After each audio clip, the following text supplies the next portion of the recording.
Hi Aditya.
My perspective about human life is it has two aspects.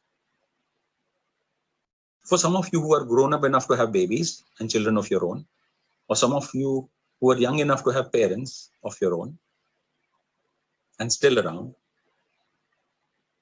I lost my mother a few years back. I do still have a father perspective about human life, though lives with my elder brother, is it has two aspects. Anyways, if you have somebody younger or somebody elder, for some of you who are grown up enough to have babies, for the younger ones, what would you be suggesting to them? Some of you who are young enough to have parents of your own, you failed an exam, you couldn't make it through the final stages, you tripped on the very first step. Human life, though lives in the person who really loves and cares. Anyways, more than you have somebody younger or somebody elder, for some of you who are grown up enough to have babies, for the younger ones, what would you be suggesting to them? Because things are not in favor of you, but what can you still choose to be is happy, and that's the choice about life. The way I look at analyzing work or a analogy to work is more to do with your mind, where you do your all logical things, your aspirations, everything is logical. And life is all to do with your soul. So what are the changes that's happened? Things that are looking very different is work from home may continue to be a way of life, because organizations have realized, people have realized that nothing, there are lots of things that can be done as well from home and possibly better. And those professions will perhaps continue to enjoy the benefit of working from home, if I might call that. Education and training have already gone digital, but there's a lot of scope of improvement. And with that, there would be a lot of training of the trainers that will come into play. We perhaps will not have to travel so much for work, because earlier we used to just take a flight for a 1 hour meeting to Chennai, or for some training session to attend in Dubai. And that's definitely going to change. Very, very favorite line that I always, love to talk about, and something that I love to use on myself is also that, there is nothing that can't be worked on, right? Everything in this world, almost everything, right? Almost everything is something that can be worked on, could be, developed, right? Could be improved. We as human beings have such amazing capabilities and capacity that once we identify a certain thing, we can definitely try to improve on the same, right? If you're really, if it is paining you, probably it's not your strength area, it's a weak area, right? If maths pain you, probably maths is not your strength area. If you love talking with people, maybe communication is your strength area. So some of these things, you will know it yourself. Further, apart from that, do ask your friends. Please ask your friends, what do you think I'm really good at? And they will tell you, rattle down those 3-4 things that you're really good at. Ask your parents. And sometimes parents also tell, मेरा बेटा इसमें से बहुत अच्छा है, मेरा बेटा maths में अच्छा है, मेरा बेटा दोस्तों के साथ बहुत अच्छी तरह से रहता है. They keep telling these things oftenly without you noticing it. So whatever they repeatedly tell about you, good about you, is your strength area, right? So ask your teachers. Teachers observe you. They see your scores, they see your habits, they see your behaviors. Based on that, they will tell you what you're really good at. Second thing on how do we really understand. The message here is we all have our starting points, we have our journeys, and we have our destinations. So today it might look like we're not headed anywhere, but in the end, it will all work out. So there's no need to be disheartened at all, and it is absolutely fine to be an average. The second part of the story goes where it comes about finding your own mojo. While I was an average student, I ensured just one thing. I kept my desire to learn and keep that fire inside of me ignited. Whether it was traveling, meeting new people, or even exploring new cultures, it was all about upskilling myself for me. Although while learning, I didn't really know where that was actually heading to. But then if I were to look back and think and connect the dots, I have the job that I have today only because of the skills and knowledge that I gained.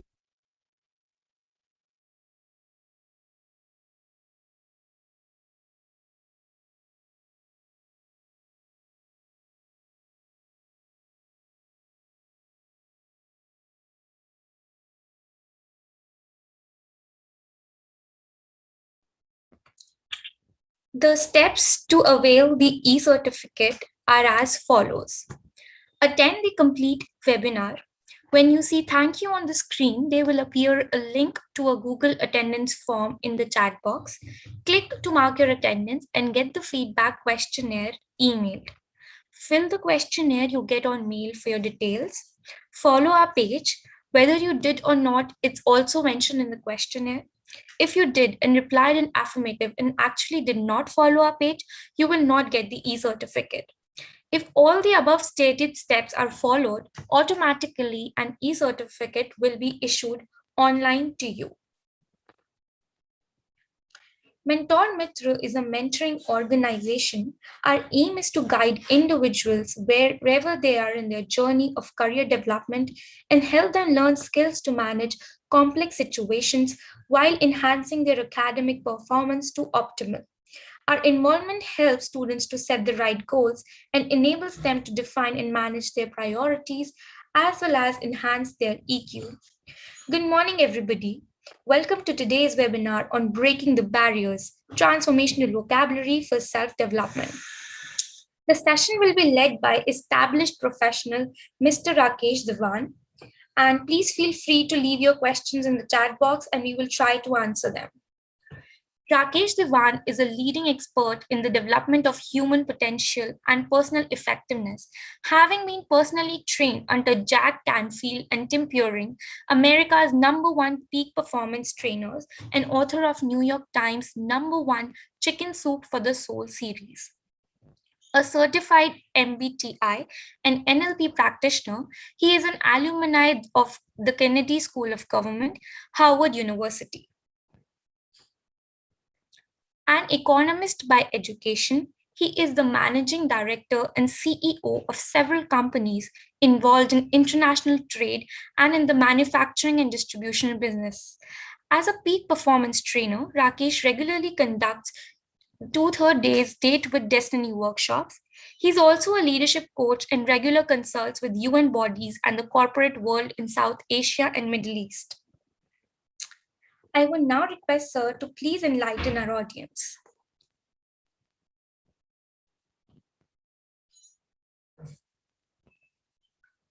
Go to the next slide, please. Yeah, now you're okay. Am I audible now?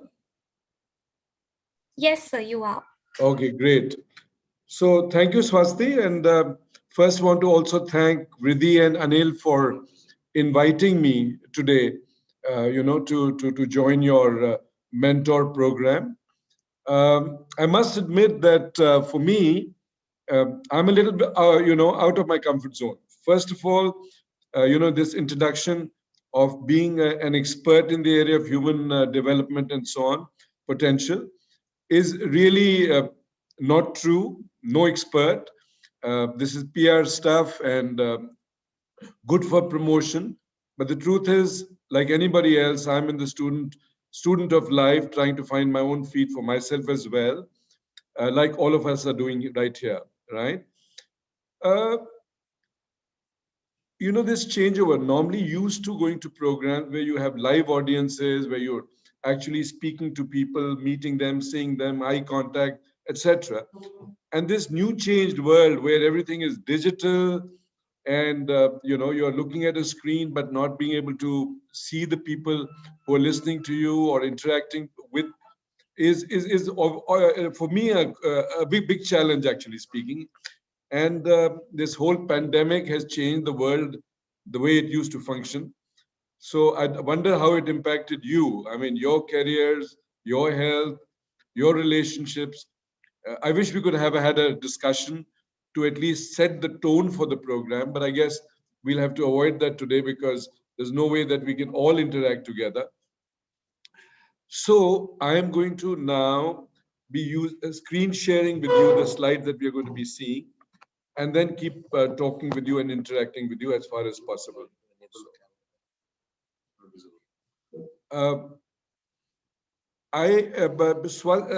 Swasti, I want to check whether I'm visible on camera or not. On my screen, no. So you're not visible at the moment. If you could turn on your camera. Yeah, so that's what the camera is on. They have to. The camera is on actually from my side, but if you would be kind enough to see what. Actually, we're not able to see you. That's what that. Okay, yeah. We can see you now. Yeah. Now you can see it. Okay, great. All right, wonderful. So let's put the first slide on, if you will, and put it on the bigger this thing. So as you can all folks see that the title today, which has already of course been introduced, is Breaking the Barriers. And it says Transformational Vocabulary for Self-Development. So when you come across a title like Breaking the Barriers and relate it to self-development, what kind of barriers do you think we are talking about? So Swasti, can I request you, to sort of field these questions from me, because obviously the entire audience, we cannot interact, but through you, I can. What does it suggest to you, Swasti, this title, Breaking the Barriers? Which barriers do you think we are talking about? Which would lead to self-development? Yeah, go ahead. I think the major barrier which comes is the societal expectations.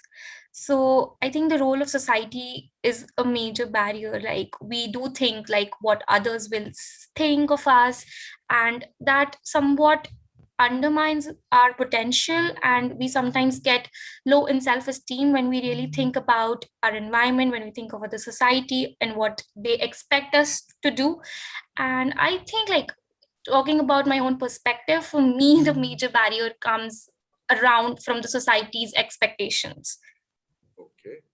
So that is one aspect. Of course, we all know that there are, external barriers, which you are talking about, societal approval, lack of approval, and so on. But even greater, the more important barrier, the most important barriers are actually internal, right?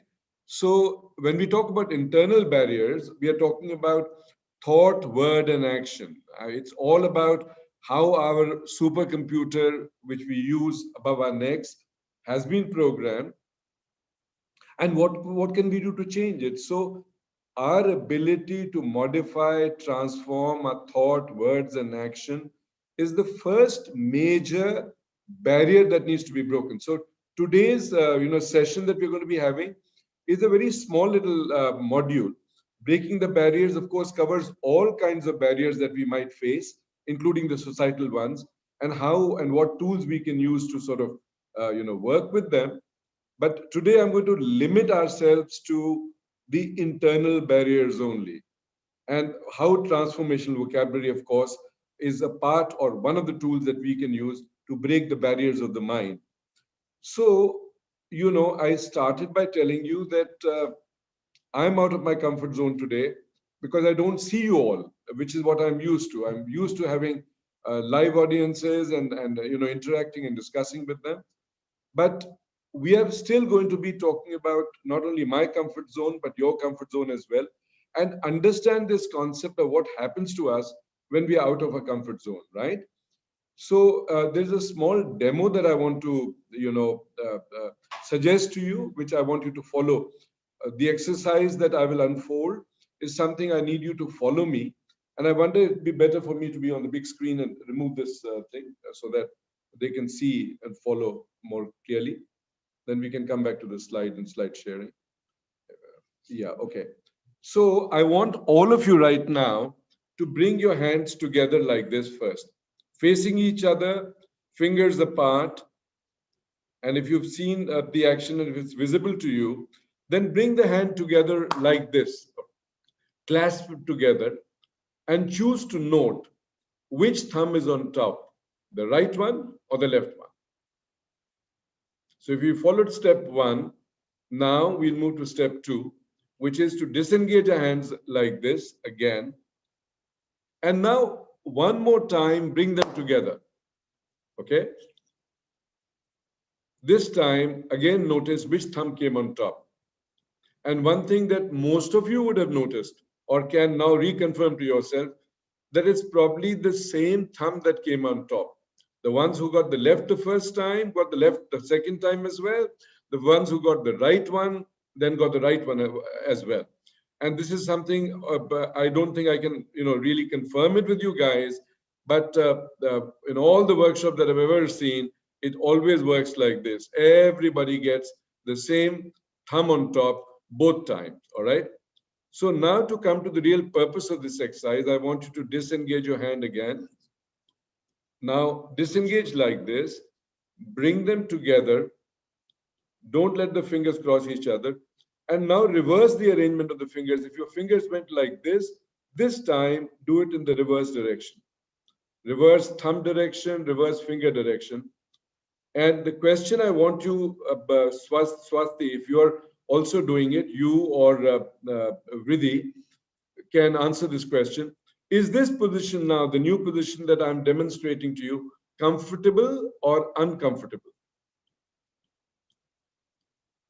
So one of you can answer this question, either Swasti or Riddhi. Is this new position that I'm demonstrating now, where you reversed your finger arrangement and you reversed your thumb arrangement, is the new position comfortable or uncomfortable? Actually, I don't feel the difference. It's comfortable for me. Okay.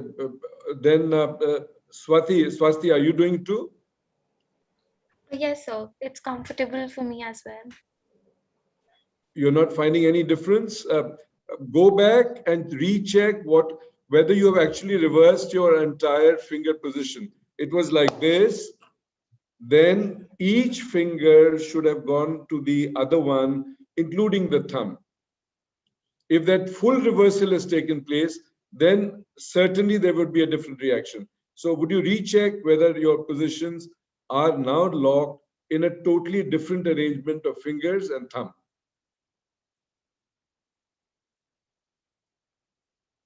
I'm waiting for your response.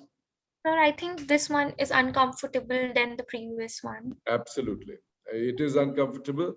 And what I've found is, it basically, if the rearrangement has not been done fully, then it obviously will be as comfortable. But if you actually reversed it, then it will be uncomfortable. I mean, if there are 100 people or 500 people in the audience, almost 99.99 report the discomfort. So what is this that what we are demonstrating right now?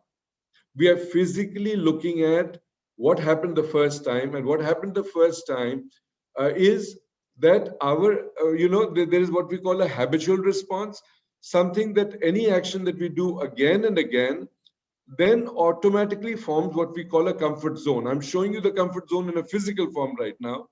So you bring it together, and this is the natural position for me, for example, my natural position where my right thumb comes on top and my fingers interlock like this.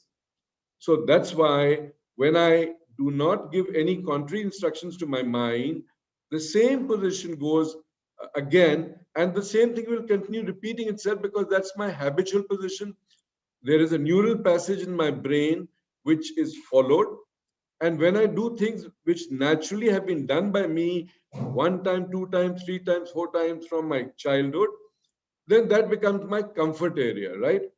The moment somebody gives me instruction to reverse the arrangement which I have been following, or which my brain and the neural passage is used to, there is immediate resistance and a cry from the brain which tells my senses that I am no longer comfortable because the position that I'm now adopting is different, right?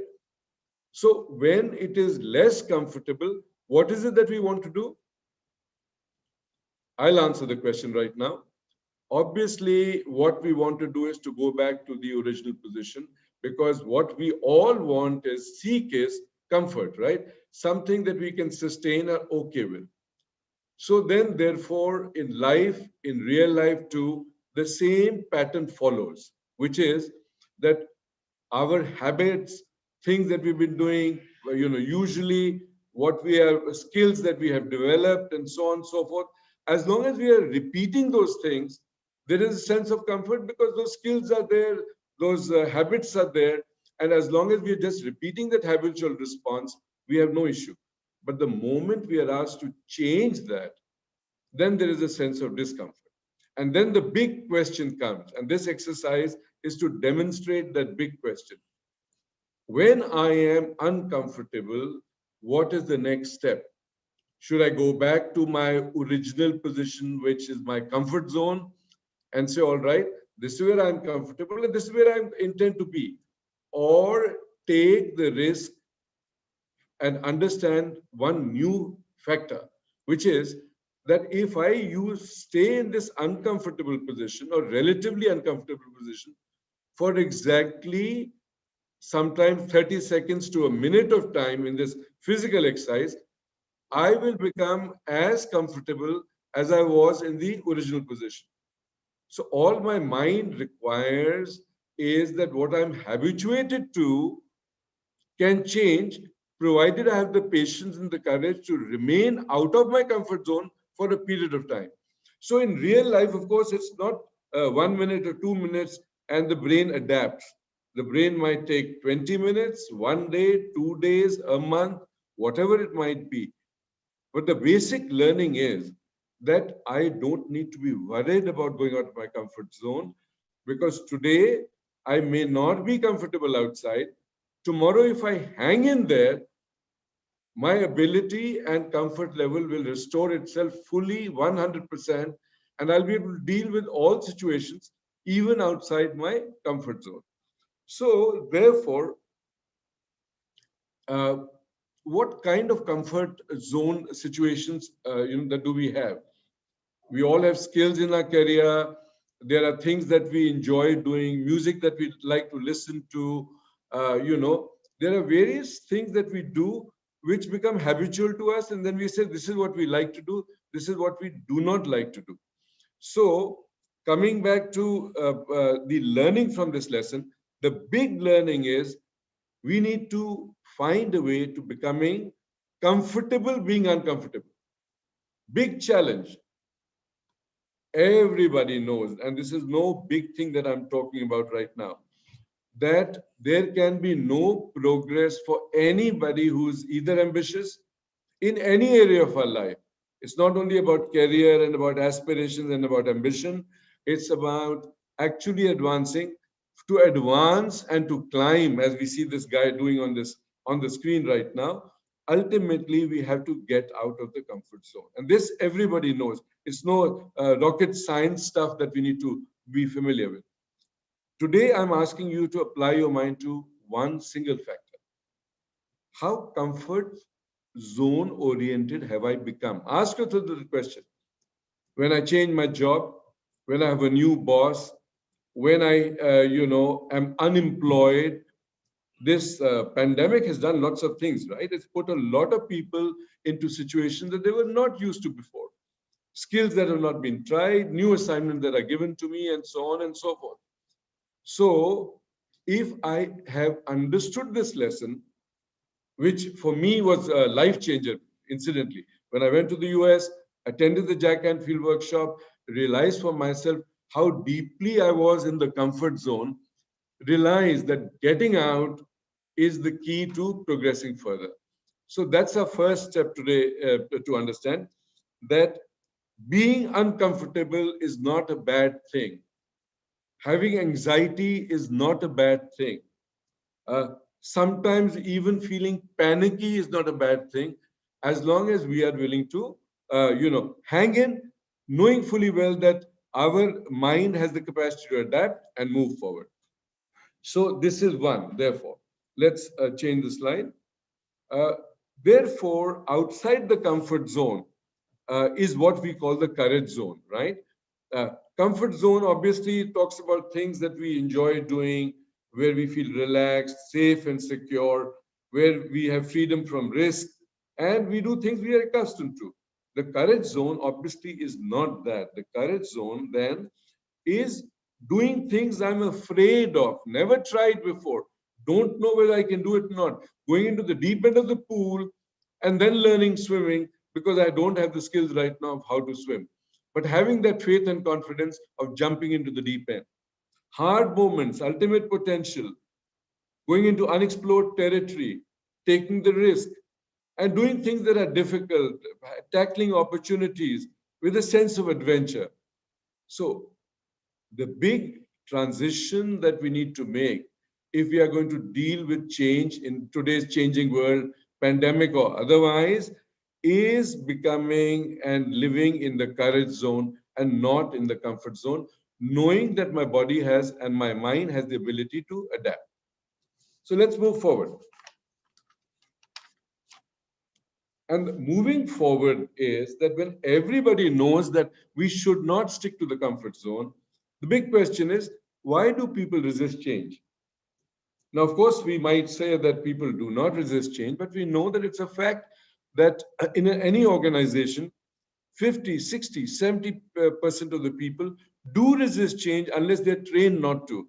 So this, I would like to have some sort of a response either from Swasti or Vridhi.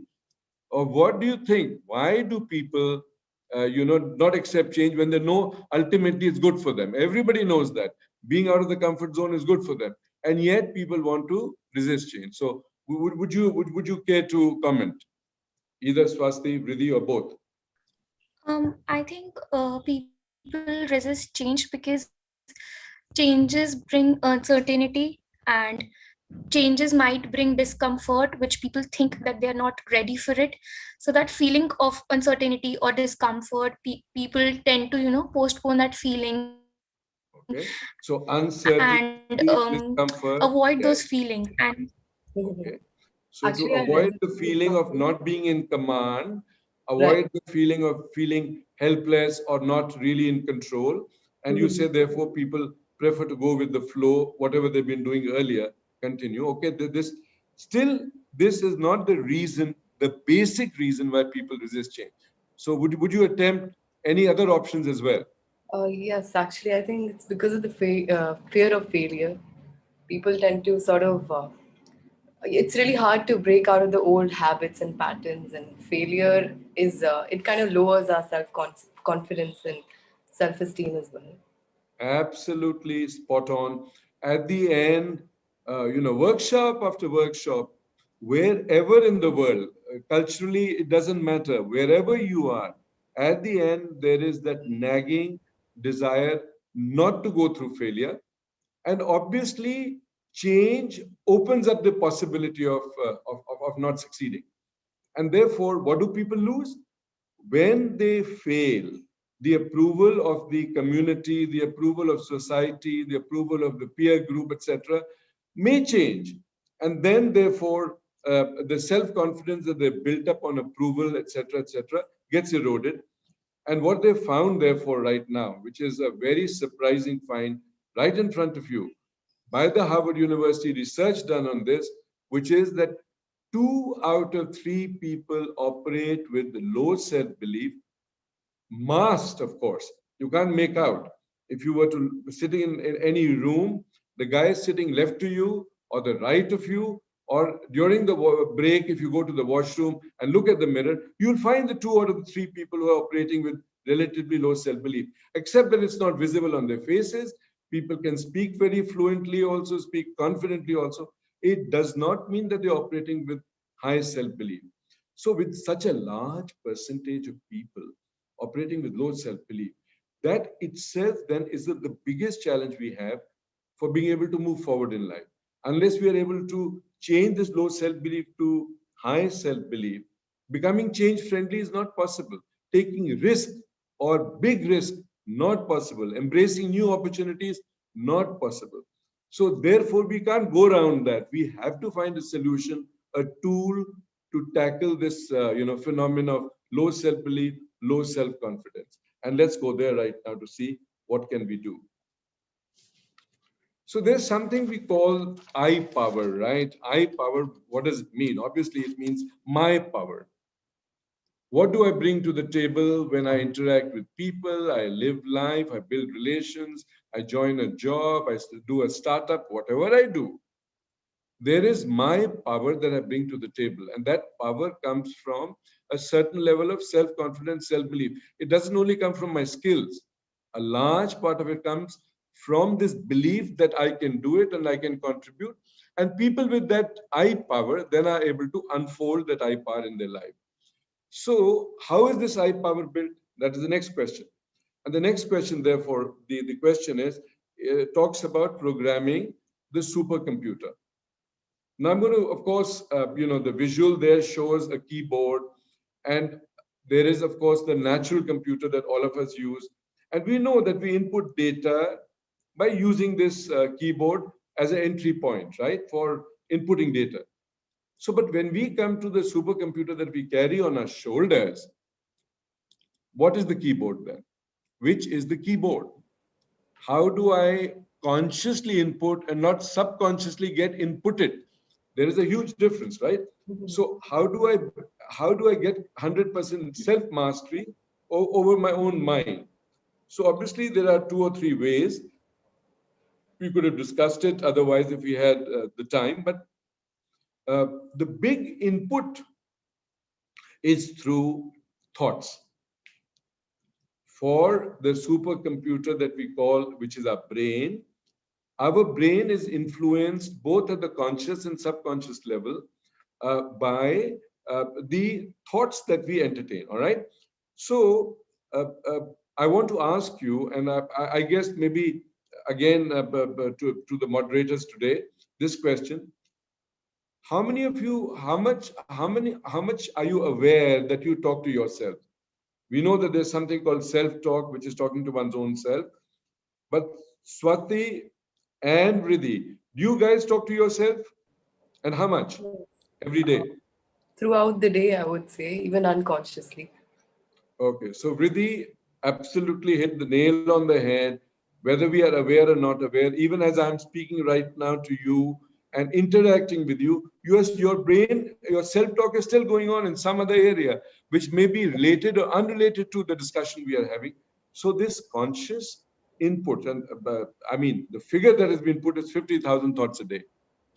And what is the relationship between 50,000 thoughts a day that we entertain and the fact that 2 out of 3 people operate with low self-belief? What connection do you think there is? Are we doing more negative self-talk or positive self-talk? If I was to give you this data point, which I've already shared with you, that 2 out of 3 operate with low self-belief, and the fact that we all entertain 50,000 thoughts a day, what is the connection therefore? Obviously, the connection is that most of us, consciously or unconsciously, do more negative thinking than positive thinking about our own selves. And thereby, we ourselves damage our own self-confidence and self-belief. Outwardly, we may, of course, put up, therefore, if I can speak or you can speak and all of us can speak well, does not at all suggest that we have high self-belief. It all means this is one skill we have picked up, right? So it says comparisons are damaging. When we compare the best of somebody, to that quality in us.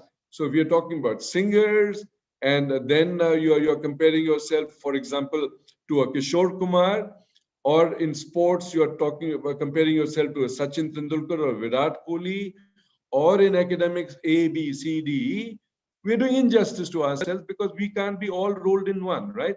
So that is the basis of why self-talk, generally speaking, is negative, because comparisons, we are trained to be compared since our childhood, and we need to break that mold.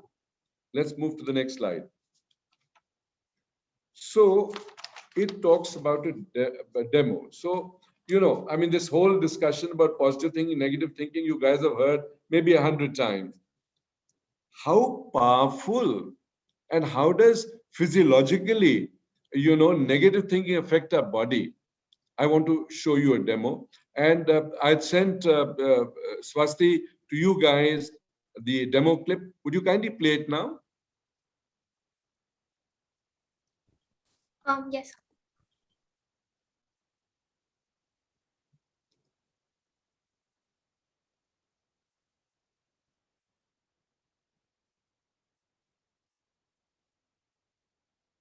Kinesiology experiment, which is, which captures the mind-body connection, right? You just need to follow a few simple instructions, right? So I'm going to test your hand power to begin with. Just turn around like this and stretch out your right arm like this. And let me see how strong is your right arm. I'm going to put pressure down here. You resist, okay? Okay. All right, so, wow, all right, not bad for an athlete. Great, good arm part. Let go, relax. I'm going to ask you a question now. Sure. In school, was there any subject that you really did not like at all, or positively disliked, so to say? Science, physics. Physics, all right. So we'll go with physics right now. So we're going to put our arm back as it was earlier. I'm going to be putting pressure on your arm, same as I did in the first time. And I want you to say as loudly as you can, right? I hate physics, I hate physics, I hate physics. And let's watch what happens with your arm power, all right? Sure. So start, 1, 2, 3, go ahead. I hate physics, I hate physics, I hate physics, I hate physics. What is happening to us? Do you feel the difference now? You don't have any arm power. Actually, your arms are totally gone limp, all right? So bring your arm back on. And for the sake of the experiment only right now, I want you to replace the word hate with the word love. And I want you to say, I love physics, even though you may not be loving it, but just use this language. So I'm going to put pressure again, and I want you to start saying with great conviction, I love physics, I love, go ahead. I love physics, I love physics, I love physics, I love physics. Go ahead. I love physics, I love physics, I love physics, I love physics, I love physics. Do you notice any change in the arm strength? What happened? More arm strength. Back, more arm strength. Yeah. And what did you do? I just replaced the word hate with love. All right, great. So we'll discuss this later, but for a moment we'll not say anything right now. I want you to just imagine, all right? So I want you to close your eyes again this time. And I want you to remember a time in your life, bring your right arm forward again. I want you to remember a time in your life when you had a setback, you know, something happened, you failed, things didn't work out the way you wanted to, and you were terribly embarrassed, all right? Can you think of a situation? You don't have to share with us what the situation is. In your mind, you should be clear about what you are visualizing, right? How you felt, how embarrassed you were, what you felt. Let those negative feelings flood your mind right now. And I'm going to be testing your arm power at the same time, all right? So think of all the humiliation and the embarrassment that you face. And let's test your arm power. What is this? I mean, open your eyes. Absolutely zero arm power, huh? Zero. It's like not even in one finger, my one finger could do it. All right. So, which school did you study in? Vasant Valley. Vasant Valley. All right, great. So I want you to bring your arm right back, and this time change your thinking for a moment right now. When I ask you to close your eyes, think of a time that you had a great success, right? Something that really made your parents proud of you, you proud of yourself. So I want you to visit that scene where you were either awarded or you were celebrated or whatever, but it made you feel good about yourself. Any situation, close your eyes, please. I'm going to give you time, and you nod your head only once that picture is in front of you. The pride, the thrill of having achieved and feeling proud of yourself. Whenever that picture is in your mind, I want you to nod your head, all right? And hold that picture, that thrill, that positivity that you felt, the pride that you felt, and let's reapply muscle power. Wow, wow. All right. So now you tell us, because the people can't see us right now. I mean, can see us, but they're not in front of us. What is the change in difference did you feel? How much difference did you feel? I had much more muscle power when I was having the positive thoughts of a success or a... Okay. So in the first case, you said hate to love, right? I got more muscle and it changed dramatically, maybe 60%, 70%. Yes. The second time, you only imagine success versus failure, failure versus success, and the failure time your arm went down. And the moment you visualized success, it came right back to you. Yes. So what does it tell us? That it's the negative thoughts which are pulling us down. So, but all of us know that positive thoughts are better than negative, but nobody imagines, actually speaking, that they can be so powerful. We are beating our bodies down. So every time we have a negative thought in our mind, said or unsaid, it doesn't matter. This is happening to us. We are beating ourselves down. At the end of the day, if you keep harboring these kind of thoughts, then what happens? We are stressed out. We say, I'm tired, I'm stressed out, and so on. So that is what I wanted to demonstrate to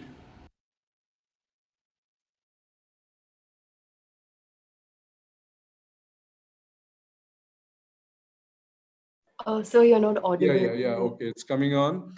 You know, when we see a demonstration like that, and especially when it's not live and we're not doing it ourselves, there's always a thought that maybe the pressure put was different, and the participant who's volunteering is not that strong, and so on. I want to tell you guys that even in one of the workshops, I had some people, and they had Z security, and so I was asked, because there was a disbelief that it can't be possible that the arm could lose power just by a negative thought or a negative imagination, visualization. And that would I be willing to demonstrate it on somebody trained, judo, karate, Z security? Those guys are the best of the best. So very hesitatingly, I said, all right, I'll try. And in my heart, I didn't know whether, whether though that martial training would be able to defy what we call the mental weaknesses that we have when we entertain negative thoughts. That negative thought, this huge, bulky, 6 feet 4 inch guy, arm went down like a baby doll. 2 fingers, my 2 fingers, and I'm not particularly strong. So what I want you to do at the privacy of your own home, to try this experiment in your home with somebody else, to increase your own conviction, to really understand how negative, a single negative thought, it's not about hate, love. It's about any negative thought, any negative word that we use, immediately sends us. It's called the science of kinesiology, which of course is the mind-body connection. Once the mind captures one negative word and says, hey, this is a negative word, transmits it to the physiology, and we feel the difference in our strength instantly, immediately. So therefore, the key is to understand that nobody else but us, we ourselves beat ourselves down. And unless we change our, thought functioning, nothing is going to change. Nobody else from the outside world can come and shove in self-belief and self-confidence and etc., all that we require. So they discovered, and which is, of course, we were leading up to this point, they also discovered that the brain not only has the ability to catch hold of a negative and positive word, but reacts to the degree of negativity and the degree of positivity. A very strong negative word, more loss of muscle power, more loss of ability to react. Very strong positive word, the strength increases. So, for example, when we talk about negative words and positive words, this is the transformational vocabulary synopsis, the basis. Always strengthen the positive words as much as we can and soften the negative words as much as we can to keep self-mastery of the mind at its highest. So now, for example, if we were to talk about negative words, and before we go there, let's look at some examples of how transformational vocabulary is used to soften the negative words. Earlier, if you had to buy an old car, all right, what would you call it? You would say, I'm going to buy a second-hand car. And the dealer would sell you a second-hand car. And whatever association a second-hand thing has, it had, right? It's a negative word for the mind. When somebody is a buyer, second-hand is not a very beautiful word. So what do they do now? What is the new transformational vocabulary word? It's a pre-owned car or different variations of that. The word second-hand has gone out of the dictionary because everybody understands today transformational vocabulary is being used, whether knowingly or unknowingly, but used. So, for example, if somebody is disabled, a child has a problem, disabled, does anybody call anybody disabled anymore and say, we have disabled children or handicapped children? Never. It's not only politically incorrect, it is emotionally, socially, sensitivity-wise incorrect to call anybody, today. So what is the new word? You can use the word like specially able, gifted children, etc., etc. There are new ways of expressing that disability is given a positive color, and that's transformational vocabulary. And similarly now, nobody says, this is horrible, this is awful. These are expressions we used to use on a day-to-day basis, right? Don't like this food, stupid, terrible, and so on. Now, if a person does not want to, says, I don't really like it, what does the person say? I'm not a fan. That's okay. Not being a fan is not using negative, this thing. So just by changing the language and the words, softening the negative, strengthening the positive, everything changes. Few examples. I'm down to my last 6-7 minutes, so I'll have to speed up. But just have a look, and it tells you on the left-hand side what the negative emotions, when powerful negative words are used. These are day-to-day words that we do use: destroyed, failure, humiliated, hate, rejected, terrible, stressed. And then the transformational vocabulary versions, which is destroyed becomes setback, failure is a learning, fearful to curious, humiliated to surprise, hate to prefer, rejected to misunderstood, stressed to blessed, and terrible to different. Just want to give you a very quick personal example. I was this number one, the destroyed kind of person. Every time there would be a big, business failure and some things wouldn't work out, I would say I am destroyed. And what happens when you give yourself the signal that I'm destroyed? Your day is ruined because your mind stops functioning. There are no creative solutions now. All that you look for, or whatever else it is to just sort of find a hidden space and be in a self-pity mode, so to say. Today, all failures, no matter what happens, nothing is more than a setback. And I know, all of us know, that a setback is something we can overcome. When we are destroyed, we can't. But when we have a setback, we can. And that is how you build your own self up, by using appropriate, inner talk, self-talk, or even when talking to somebody else, using appropriate language, everything begins to change. So stress to bless, for example. How is it stress to bless? If I have a job, I'm in COVID, there are a lot of people who are really struggling to even hold their jobs. And I might find that with this, the Zoom call, business, etc., and too many calls a day, I might be feeling stressed. But I need to give myself a second, a minute, or 2 minutes to realize that actually among so many people, I'm really terribly, beautifully blessed because I hold a job, and this will not last forever. But my learning during this period will. Look at the other side then. The other side is the intensifiers. So it shows you how a good word can be made a great word by making it more powerful, using language which is more positive. All right to superb, great to phenomenal, nice to spectacular. So if somebody tells you in the morning, any morning, all right, how are you this morning? So what is the normal answer? I'm fine. People use temperate words. Some people who try to be witty will often say I'm surviving, etc., right? But if the person reacts with a powerful, positive morning greeting, and you say, how are you this morning? And the person says, I'm superb, I'm great, may not be feeling like that. The use of the word lifts the life condition immediately, instantly, and there's an exchange of energy, which is at a totally different level. So what have we done? We've changed our energy levels early in the morning, started a day on the right note by using transformational vocabulary and extended. Today's transformational vocabulary is being used consciously or unconsciously by everybody. All brands, all this thing, everybody uses transformational vocabulary to get their message across in the most positive way possible. So I am coming to the last point right now, and it's not the last point, but the journey that we are talking about. Ultimately, we are what we think. Our ability to change our thoughts and use appropriate language to input our supercomputer the right way changes everything.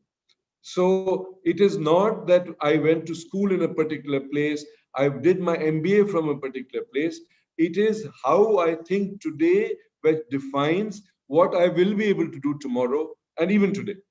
That is the key. If this one little thought captures you, and the kinesiology demonstrations show you and reconfirm to you, then you can take control of your own life, of your own thoughts, and start your journey. This is what it says. It says, watch your thoughts, they become words. Watch your words because they become actions. Watch your actions because they become your habits. And watch your habits because they become your character. And of course, we all need to watch our character, for that is what foretells our destiny. Starts from thought, reaches destiny. We need to take control of our thoughts. And in the end, I want to share my favorite poem, which I share in every workshop, and I hope to continue sharing because that is what inspires my life. And what it says is, it's up to you. It says, one song can spark a moment, one flower can wake a dream, one tree can start a forest, one bird can herald spring, one smile begins a friendship, one hand clap lifts a soul, one star can guide a ship at sea, one word can frame the goal. One vote can change the nation, one sunbeam lights the room, One candle wipes out darkness. One laugh can conquer gloom. One step must start each journey. One line must start each prayer. One hope will raise our spirits.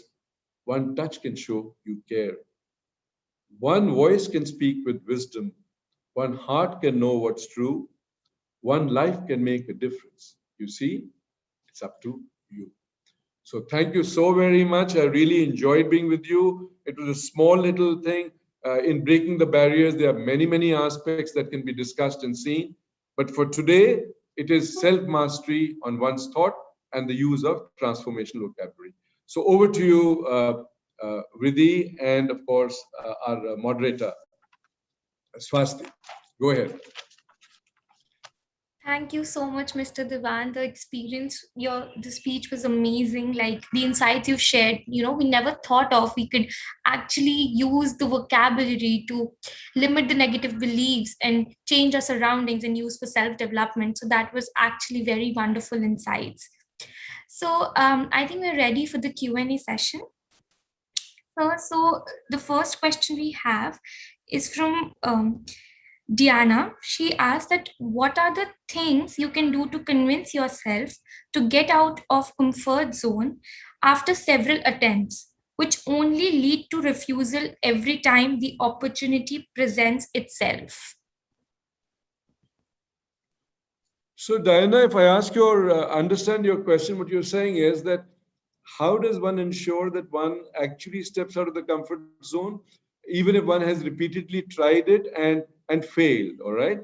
So if you remember what we discussed during today's interaction, it was this, that we need to build the capacity of being comfortable, being uncomfortable. And the most wonderful sign that I'm out of my comfort zone is when one starts feeling, in fact, uncomfortable. One will not feel comfortable in the beginning, and that's great. That's why I am saying one thing, that the biggest gift that we get is knowing that this lack of comfort or this feeling of discomfort should liberate oneself to say, hey, I've actually stepped out. That's why I'm feeling uncomfortable. I'm out of my comfort zone for whatever reason, maybe a new thing I'm trying, new skills, a new job, new assignment, whatever it might be. But the first, like a doctor goes, the symptom, the diagnosis is based on how is one feeling. And if one is feeling uncomfortable, the word from at least my side and all those who follow this would say, congratulations. You say, congratulations. Great, you're feeling uncomfortable, you're on your way. Just hang in there, because we have the capacity of becoming comfortable in time to come as long as we remain in the courage zone long enough. So does that answer your question? Go ahead, Shruti. Absolutely. So the next question we have is from Feroz. He's asking that, is our comfort zone dictated by our psychology, or it's something it is in our genes? All right. So you're saying, is it passed on genetically, or is it something that gets conditioned and made? And it could be a factor of both. Obviously, there are certain propensities that we are born with, and that could be what we'd call genetic coding.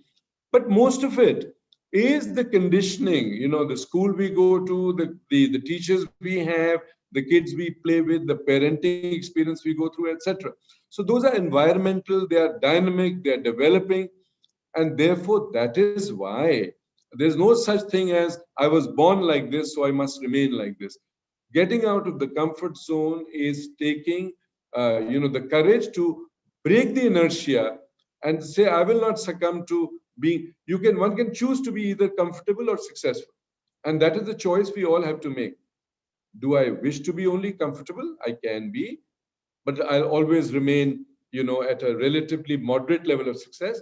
If I really want to make a difference, and I'm defining success differently, it's not about being the chief executive of a company or earning millions of dollars.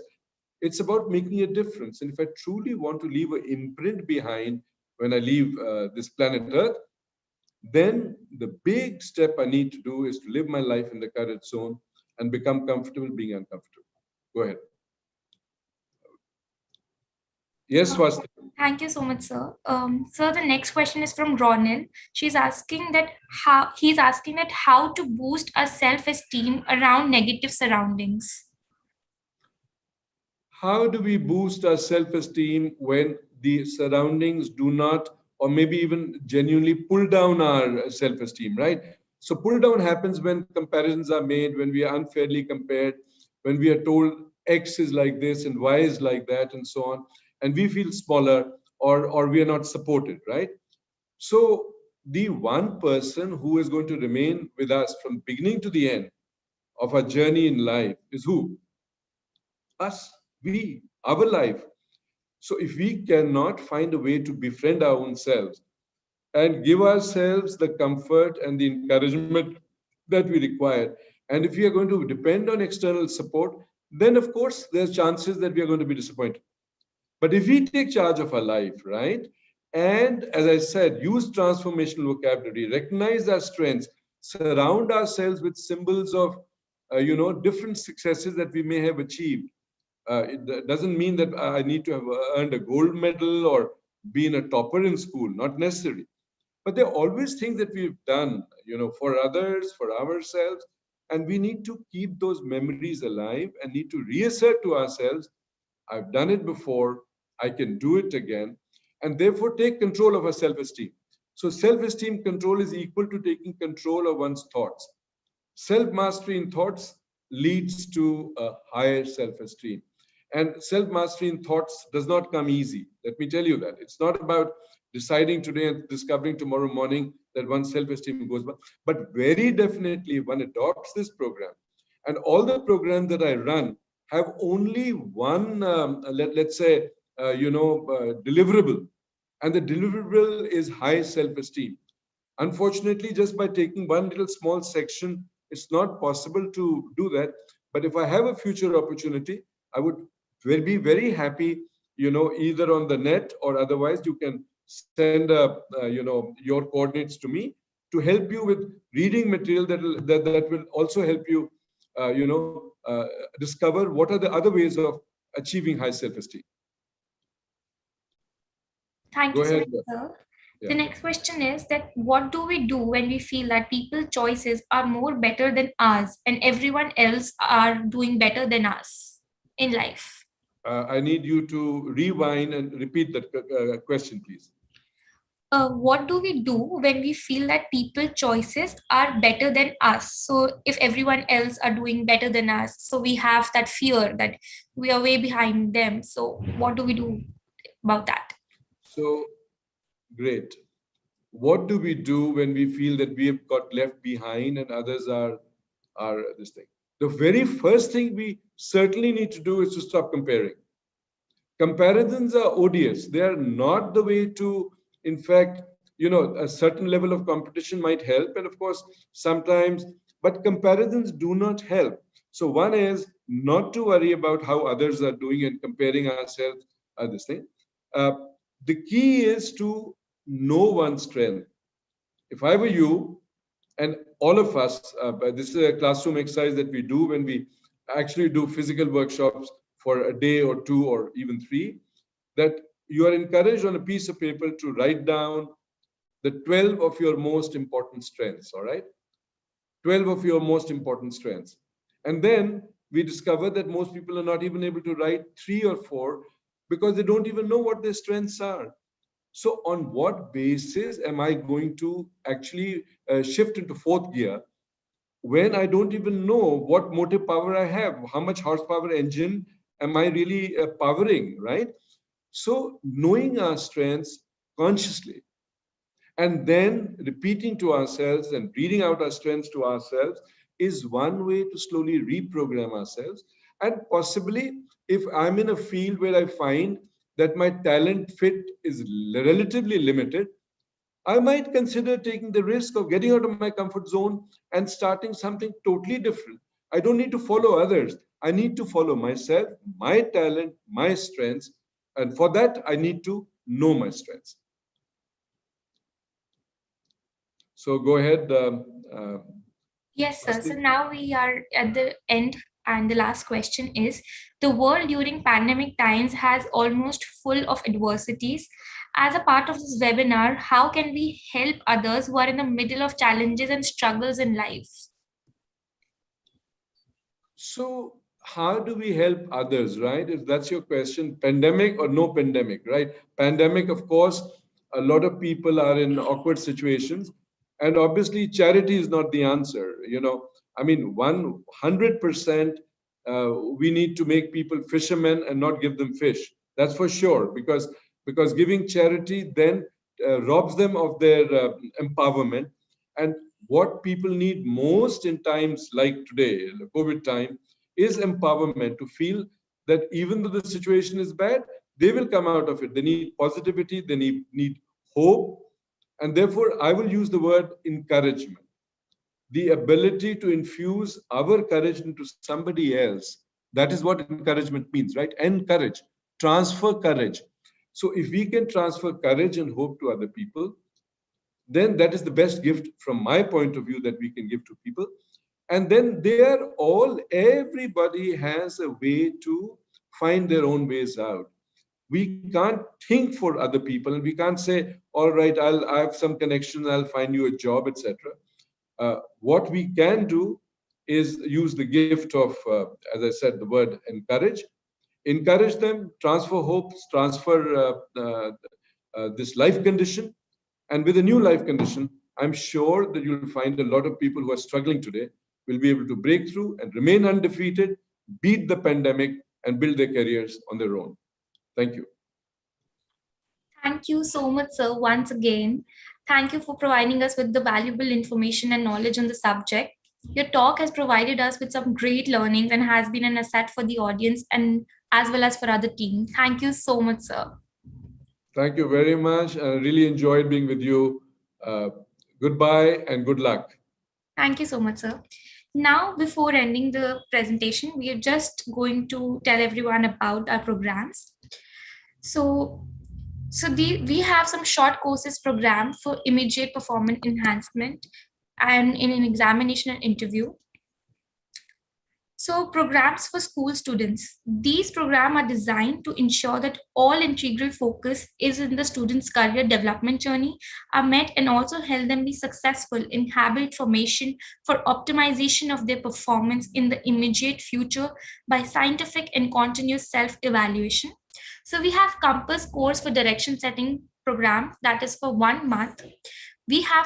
We will provide you with counseling services, which will be including psychometric and personality assessment. We will be giving you competitive ability and environment mapping. Structured customized counseling one-to-one with experts will be given for 1 hour. There is options for tracks and option template. We also have time tracker, 2-hour talk with the counselor in 1 month, monthly counseling session, free access webinar for 3 months, continuous support, and 24/7 chat box facility. Programs for university students are designed to identify their tracks for the future, whether they want to work and grow in the field of study or interest or both. Our digital programs will help you to make informed choices that are duly evaluated, know your options clearly, and optimize your efforts to achieve your long-term and short-term goals. So we will be providing you with counseling sessions, competitive ability mapping, structured customized counseling one-to-one for experts with 1 hour, tracks and options template, 2-hour talk time with counselor in 1 month, 24 chatbot access, and 1 month free webinars. For working professionals, we have a spirit and endeavor to engage with working people and help them improve their current performance, enhance their motivational level, help them land their short-term goals and long-term goals, and enhance their EQ, and help them have better control over work-life balance and eventually success. So we will be providing you with counseling session, SWOT analysis and personality assessment, counseling sessions with analysis, structured customer counseling with experts for 1 hour, development of template, set up a self-awareness, 2-hour talk time with counselor, free access to webinar, and chatbot facility for 24/7. We are also delighted to announce a 7-day free trial of a program to the users who wish to, see how they can enhance their performance. But I want to bring to your notice that only last 100 trials are left. So you can download the app if you wish to improve your performance, focus on and achieve your current goals, increase emotion quotient, learn life and other skills. We also help with goal setting, time management, priority management, stress regulation, and soft skills. However, I would like to bring to your notice that session scheduling and session template will not be available on the free trial. And in order to get access on the same, you will have to purchase the program which is relevant to your needs and age. You will definitely get chatbot access and customer support on your free trial. Next page. So this is our landing page. You can check from the link and you can see the details which I've mentioned. To get access to the free trial, you will have to get on the click on the header which says get your 7-day free trial and then click on the yes button. Your trial will start and you will get access to our templates. Here's the QR code which you can scan to download the app, which is free of cost.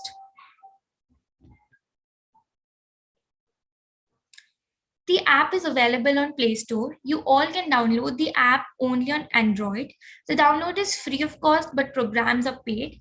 The app is available in India, Philippines, Bangladesh, Indonesia, Italy, Malaysia, Nepal, Russia, Spain, and Thailand.